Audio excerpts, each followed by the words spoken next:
Why are you known as the man that invented the instructions for the internet? Well, that's taken from a New York Times op-ed piece that I wrote on the 40th anniversary of the creation of the Request for Comment series. So I don't use that terminology about inventing the instructions, but that was the headline that they put on the article. What actually happened was during the early design phase, when we were scratching our head about how were we going to evolve this network, how were we going to create this network, what were the protocols, and what was the architecture for the protocols. It was a very informal process. As it happened, rather than it being carefully organized and scripted from the top down, it was more of a field of dreams approach, in which the initial 4 sites had been designated, and UCLA happened to be the first of those 4. And then representatives from each of those 4 sites, it was left to them to figure out, well, how are we going to use this network? And you know how things are done in a university. You delegate downward, and graduate students are the so-called second lowest form of life.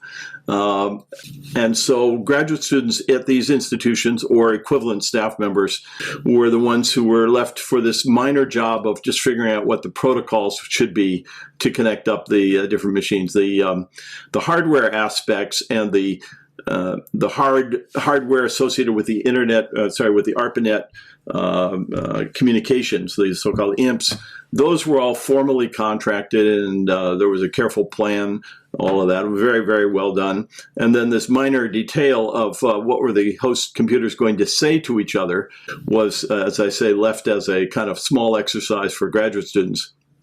So several of us from these different sites got together, and we started to talk, and decided to keep talking, and laid out a rough plan of the way we wanted to see things.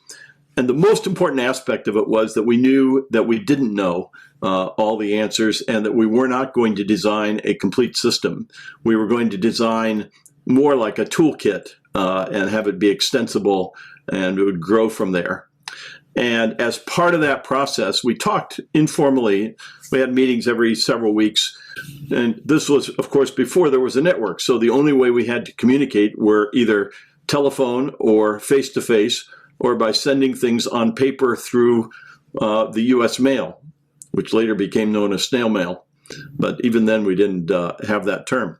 Would gather together, and we moved it around from one site to another so that we could share the burden of hosting, but also learn what was going on at each other's places. And after several months of these meetings, they started in August of 1968, and then I'll take you fast forward to March of 69. We were sitting around in a meeting in Utah, and reviewing the ideas that we had been discussing. And we said, it's time we start writing this stuff down. I mean, we are, after all, academics, and we're in research programs here, so we ought to write this stuff down. And we dealt out assignments to ourselves around the table. You've been talking about this, so why don't you write that down, and so forth. And I took on one of those assignments. And then I took on what I thought was a trivial clerical task of organizing those notes.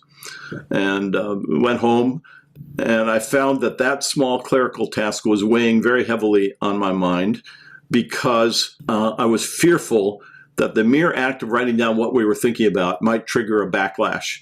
We were nobody had chartered us. We had no authority. We had no specific role, and I was afraid that it might seem like we were being presumptuous, like we were insisting that we were in charge. And maybe I made much more of it than I should have, but it caused a number of sleepless nights. And one night, late at night, I couldn't sleep, and I started to write down what the rules were for these notes. And the main thing was just write whatever you want. There is no requirement. Make them as informal as you want. Questions without answers, partial designs, whatever.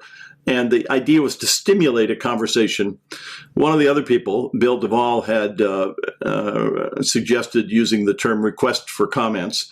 And so I grabbed onto that, and I said, we'll make every one of these notes no matter how formal or informal it actually is, we'll just call it a request for comments. I figured it was a temporary hack. I figured it would last 6 months, maybe a year. Someday there would be formal documentation. There would be people who would do this right. That was more than 50 years ago. Now those notes have evolved and they've become more formal. But I was genuinely surprised that they survived as long as they have, even though they've transformed quite a bit.